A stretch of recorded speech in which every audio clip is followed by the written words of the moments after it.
everybody, welcome back to the channel. So I finally got around to watching Loki Season 1 because I've been putting off watching Phase 4 because I didn't love Phase 4 the first time around, and it's kind of been hard to motivate myself. But I finally got around to watching Loki Season 1, and I gotta say that I like it about as much as I liked it the first time. My enjoyment level didn't go up and it didn't go down. It's about what I remembered it to be. I know a lot of people really loved the Loki show the first time around, and I think a part of that is the characters. I do really enjoy the characters on the Loki show, and we'll get into that a little bit later. Anyway, we're gonna go ahead and get into the review for Loki Season 1. So we're going to just kind of break it down by episodes, and then at the end we'll go over the whole show as a whole. So the show kind of opens up picking up with episode 1 picks up with where we saw Loki in Avengers Endgame getting the Tesseract and using that to transport himself, and he ends up in this Mongolian desert or something, and then the TVA, which is the Time Variance Authority, comes in and they take him away, and they sort of, reset the timeline. And then, so the rest of the episode kind of follows the introduction of what the TVA is, how everything works. We get this procedural of Loki, being indoctrinated into, the process, being processed, through the TVA and everything. And we meet Judge Renslayer, who has an interesting line where Loki's like, you should be arresting the Avengers. They messed with the timeline. And she says, what the Avengers did was supposed to happen. Loki jumping out of the timeline wasn't supposed to happen. And I'm not sure how this show fixes that, because Loki jumped out of the timeline, so therefore he's not there when Thor needs to take him back. Does that mean everything in that reality that happened with Loki afterwards, Thor the Dark World and Ragnarok, all that didn't happen? Or are they saying this is just one branch of the timeline? Or are they, eventually going to go back and reset the timeline? I'm not really sure. They don't really make that super clear. But then we get introduced to Agent Mobius, played by Owen Wilson, and I gotta say I really do enjoy Mobius in this show. I think he's a good character. I think he and Loki get along really well, and their teamwork and everything I think works really well. So I do like that. So this first episode I really did enjoy. Of course, Mobius shows Loki the events that are supposed to play out, and through the MCU, Loki's journey of how things are supposed to go. Thor the Dark World, his mom dying, Thor Ragnarok, the end of Asgard, and then his death with Thanos. And it kind of is to sort of speed up the Loki progression character, because he starts off very, arrogant, like the Loki that we saw in Avengers. And then they kind of just want to sort of speed up his character progression a little bit to where we got at, the beginning of Avengers Infinity War. And so they kind of do that by showing him the clips of his life and everything throughout. So I like that. And so I thought this first episode was an interesting introduction to the Loki show, the character, where he's at, and all these new characters that we meet. And we get, the hint of Mobius is hunting a variant. I don't remember. I think it's revealed at the end of this episode that the variant he's hunting is a Loki variant. And so that kind of makes for an interesting plot premise. He needs Loki's help because he's hunting a Loki variant. Also in this episode, we get introduced to Miss Minutes, which is this cool little animated, kind of like a classic, 1950s animation character sketch. I really like the design of Miss Minutes. And anyway, she kind of tells us all about the TVA and kind of explains some of the stuff. And so what Miss Minutes says, she says there was, the great multiverse war that happened, and it, created destruction and everything. And so out of that came the TVA to make sure that the timeline stays on track. Stepping off of a timeline creates a nexus event. and the variants need to be captured by the TVA so things can be reset and everything. And so it kind of briefly explained a little bit of this. The last episode tells you the truth, but so I like this kind of Miss Minutes character coming in explaining stuff. Yeah, so that's kind of a brief introduction, and then we can jump into episode 2, which opens up at a Renaissance fair, which I like because I've been to the Renaissance fair and it's fun. And we get the Loki variant fighting some of these TVA agents. They're called hunters, and that the Loki variant ends up capturing one of the hunters. And so Mobius takes Loki on the mission to go and see, and Loki's like trying to stall and trying to manipulate and do his classic Loki schemes. But of course Mobius sees right through it, so I kind of think that's a little fun. And then the rest of the episode is Mobius and Loki trying to work together to figure out, well, where is the Loki variant hiding? And so Loki ends up figuring out that the variant is hiding in an apocalypse. And I kind of like this whole, again, I like this whole buddy cop type thing between Mobius and Loki. They have an interesting conversation about, free will and choice and what is real and stuff. And I think that it's a theme that kind of plays out towards the end of the season, the last few episodes, with Loki sort of kind of changing his position a little bit. And Mobius, and as well as Mobius, they sort of flop a little bit with their positions on it. So I really do like that scene. And then Loki figures out that the variant is hiding in the apocalypse, and they go to a certain timeline where the Loki variant is hiding at a Rocksmart. And I really like all the stuff that we get here in this mart. And I think that's a lot of fun with the Loki variant jumping between different people and everything. I think that's really cool. I also really like the Hunter B-15. I think the actress does a really great job in this role. I think she has a nice presence. She works really well off of both Mobius and Loki. And I like one of the scenes I like where Mobius gives Loki a set of knives, and then she just immediately takes them away and says, "Absolutely not." I think that's a lot of fun too. So I really like the whole ending of the second episode. And then we get revealed that the Loki variant's a female, and we eventually learn her name is Sylvie and everything. And they jump to the TVA because Sylvie wants to take out the TVA or something. And then Loki kind of messes it up, and they end up jumping to another place where we pick up in episode 3. Sylvie and Loki are now on a planet called Lamentis, which is hour before an apocalyptic event's going to happen and wipe out the whole place. And so they're on a bit of a timeline, and the little temp pad, which is what they use to open up the portals, is broken. And so episode 3 is pretty much all Loki and Sylvie on their journey across Lamentis. And it's not my favorite episode. It's probably the weakest episode of the show, I think. I just don't really care about Loki and Sylvie as like their characters together. I think Sylvie's kind of just an okay character. But they do have a couple good scenes together in this episode where they do kind of bond a little bit more. And, they're talking about their powers, and Sylvie kind of explains her power set's a little bit different. She's an enchantress. And they have some sort of dialogue about what love means and stuff, which Loki compares it to a dagger.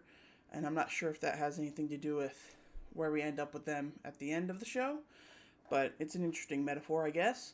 And so they try to make their way across to this ark that's going to take people off the planet, but the ark ends up blowing up. And so they're stuck on the planet, and then they have a little sweet conversation together. And I think they hold hands or something. And just that creates a Nexus event that allows Mobius to track them and get them out. And so then episode 4 picks up with the capture of Loki and Sylvie. And Mobius is upset that Loki betrayed him.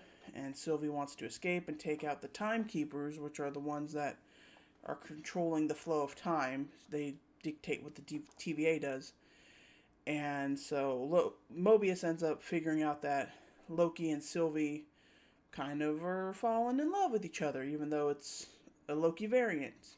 So he's fallen in love with himself in a way. And that's why it caused a Nexus event. So Then Loki gets thrown into a time loop, memory loop prison, which is kind of fun because we get a cameo by Lady Sif here, which is fun, where she comes in and she keeps slapping him, and she tells him that, you deserve to be alone and you always will be. And I think that rings true in his head from here on out, and why, he feels his connection with Sylvie is so special, and that maybe he thinks, I do deserve to be alone, and maybe I always will be, because that's just in my nature as a Loki. But I think he's starting to learn that he doesn't want that for himself now that he's found Sylvie. So I think episode 4 is a really good episode. I really like it. Sylvie ends up like breaking out, and I'm not sure, but she ends up going to the timekeepers, and we find out that the timekeepers are not real. They're actually just robots. And Judge Renslayer, who is really bought into this whole TVA propaganda stuff, is a bit thrown off by that too, although she doesn't seem super, she seems a little suspect, but she just wants to believe in everything. Like, she still believes in the mission of the TVA, despite it being run by robots. And so I really do like Judge Renslayer. I like her relationship with Mobius. She gets really upset with Mobius, saying that he betrayed her and everything. And so I do like that. And then Sylvie, captures Renslayer at one point. And so Judge Renslayer zaps Loki. They prune them, which we were meant to believe that they just die and vanish, but it's revealed that they don't. And so Loki gets pruned, and Sylvie captures Judge Renslayer. And we also learn that the TVA is actually made up of variants, and that they just had all their minds erased, because Sylvie she can mind control the hunters and sort of unlock their past memories. And she did that with the hunter that she stole at the beginning of episode 2. And then she also was able to unlock B-15's memories, which sort of is a really good character arc for B-15. I like the character a lot, and I like her sort of crisis and journey that she goes on. I hope we get more of her in season 2. And so, yeah, we find out they're actually made up of variants. The TVA is a lie. And Loki is trying to convince Mobius of the same thing. And then, so, episode 5, Loki, we find out, is not dead. He's actually in this sort of other timeline dimension at the end of time, something. And so Sylvie is trying to convince Renslayer and everything. And so Sylvie ends up pruning herself so that she can go and try and rescue Loki. And also Mobius got pruned also. And so in this other world, Loki is captured by other variants of Loki. So we get boastful Loki, we get classic Loki, kid Loki, and an alligator Loki. And then we see a couple other ones that come in later. And so that's kind of an interesting way to see different variants of Lokis. I know that they can't just have Tom Hiddleston do all the Lokis, but it seems like there's too many variants of Loki that don't look like Tom Hiddleston. I feel like the majority of the variants would look like Tom Hiddleston. So that's kind of a little strange. But I get they couldn't just have Tom Hiddleston do 50 other Lokis. And I do like alligator Loki. I thought that was a funny kind of gag that there's a Loki variant that's an alligator. And so anyway, Sylvie and Mobius end up meeting up in this other world. And Sylvie wants to figure out what's beyond this cloud dragon guardian called Goliath that just eats everything in the world. And so with the help of some of the Lokis, they all team up to take out Goliath. And classic Loki gets a really good moment where he distracts Goliath with his illusion magic and everything.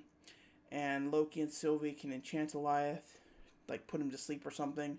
And then they just go right on through. So episode 5 is it's got some good moments. I don't really love everything with all the different variants of Lokis, but there's some good stuff in here, and I do like the ending that we get. And so then in episode 6 opens up with Sylvie and Loki going into this big castle to figure out, who's here at the end of the time. And then also Mobius somehow got a temp pad, and so he ends up back at the TVA, confronts Renslayer and everything, and Renslayer like just leaves. And meanwhile, B-15 is like on a mission to like enlighten all of the TVA agents that are variants and stuff. And so then we get Sylvie and Loki, and we actually get a cool scene with Miss Minutes, where it's revealed that Miss Minutes has known everything all along, and she's just like playing her part in all of this, and it's kind of like a cool little moment for Miss Minutes. But then we get He Who Remains, which is a Kang variant, played by Jonathan Majors, and I think he does a really great job in this. He's a lot of fun, but he also kind of balances out that, that level of power that he has. And so I really like everything we get with He Who Remains, and he explains to them exactly what happened. So, he says, there was a variant of him that discovered the multiverse, and then other variants discovered it, and that created the multiverse war, led by all these Kang variants. And, he, out of that, decided there can't be no more multiverse. So he's the one that decides to clip the timeline branches and everything. And that's why we only have the one time stream, so that there can't be any other branches, because his Kang variants are just too powerful and they will destroy things. And then He Who Remains offers Loki and Sylvie to take over in his place and everything. And of course Sylvie is like, no, I just want to kill you. And Loki's like, well, let's consider it. And so Sylvie and Loki fight a little bit, which is kind of sad. And Sylvie ends up winning, and she ends up taking out He Who Remains. And he gets a great line where he says, I'll see you soon, because killing him creates, if he's not keeping the timeline in control, then all these reality branches are going to happen, and the Kang variants are going to come back. And so Loki gets sent back to the TVA, but this time it's in a timeline branch where Mobius doesn't know who he is, and we see the giant statue of Kang, the Conqueror, hanging over the TVA. And so it's a really great way to end the show. Now, of course, having seen Ant-Man and the Wasp: Quantumania now, I know a bit more about Kang and his variants and everything, but we'll, I don't want to deal with that too much in this because we don't know that yet. But it is definitely an interesting concept, and at least in Ant-Man and the Wasp: Quantumania, they do say the Kang variants, this version of that version of Kang has been around a long time and everything, and how does that fit in with Loki when there's only one timeline? I think when Sylvie kills He Who Remains, I think the timeline branches from different points in time. So in theory, in the Loki timeline, there was no other Kang variants. None of that happened. But once the branches split off, they could split off at any time throughout history. And that's how we get the Kang variants popping up now, saying that they've been here all along, because to them, they have been here all along.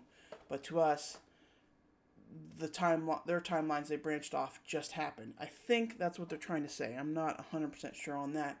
It's really, multiverse stuff is really very complex, and nobody from Marvel has really explained it properly yet, I don't think. But anyway, so Loki has a really good ending. So I think overall as a show, I really do enjoy the characters. Like I said, Loki's always fun. I really like Mobius. I love B-15. I like Renslayer. Sylvie is just kind of okay. It has nothing to do with the actress. I just think the character is kind of bland a little bit. I like seeing some of the Loki variants and everything. I think for me, the problem is the story I don't think is great. Again, focusing so much on Sylvie and her relationship with Loki, to me, just doesn't really work, because I don't really care about their pseudo-love romance thing. Sylvie is just kind of not a convincing Loki version, I think. And so I think overall the story, and again, the multiverse stuff just gets so convoluted and complex that we're not explaining it so well. I think the overall story is not that great. I think most people really enjoy the show because of the characters. And that's fine. That's a valid reason to like a show. But for me, I want good characters and a good story. And so I think the show is just kind of okay. It's watchable. It's not the best of the Marvel MCU shows, but it's also not the worst. So to me, it's just kind of right there in the middle. I think we could have told a better story in this world, or at least it maybe explained some things a little better. I do like the ending. And so I think, the writer on this, main writer, Michael Waldron, wrote Doctor Strange in the Multiverse of Madness, where I also think has a lot of big story problems as well. And I think the reason people like that movie is also the characters again. So I think people need to, you can love the characters, but try to look past that and look at what the actual story is and whether or not you think that's actually a good story to be telling. In my opinion, it's just an okay story, Loki is. I'm looking forward to Loki Season 2 because we're going to get some new characters. I've heard we're going to get more Kang, and so I'm hoping that will do more to further the multiverse saga that they're trying to build up. And so I am looking forward to that. So the Loki show was okay. I didn't love it anymore. I didn't love it any less. I do really like Owen Wilson as Mobius. I really think this was a perfect role for him to be in the MCU. He works really well, and his chemistry with Tom Hiddleston worked really well. And I hope we get more from Judge Renslayer and more from B-15 because I really like those two female characters a lot. I don't really care if we ever see Sylvie again. And so I think that is kind of my thoughts on the Loki show. I think it's an okay show. It's got some really great characters. It's got some really fun moments too. I do like seeing Lady Sif show up. I like, taking out the timekeepers. I love He Who Remains at the end. I think episode 3 and 5 are the weakest, but I think it's still pretty fun. And I can see why a lot of people really do enjoy it. But again, to me, it comes down to, was it a good story? And episode 3 really just, you can do without that whole episode pretty much. And so to me, it's not that great of a story, but the characters are a lot of fun. And I like the little bit of cameos that we're getting kind of throughout these Marvel MCU shows. And in WandaVision, we had Jimmy Woo and Monica Rambeau and Darcy, characters that we already know in Falcon and the Winter Soldier. We brought back Sharon. We had a Rhodey cameo in the first episode. We brought back Zemo. And in this, we get to see a little bit of Lady Sif and everything. And so I do like kind of bringing in past characters in these shows and then kind of incorporating, because it really makes it feel like the world, it really is connected. So anyway, those are my thoughts on Loki Season 1. I know a lot of people really liked it. They think it's better than WandaVision. I don't think so, but it's still pretty good. It's still pretty decent. It wasn't, I was not looking forward to going into watching it, but once I started watching it, I was like, yeah, this is good. I can keep watching it. So I think it's good. It's not great, but yeah. Those are my thoughts on Loki Season 1. Let me know what you guys think in the comments below. Stay tuned to the channel for more MCU reviews. Next up will be Black Widow, which I remember liking more than I think most people do.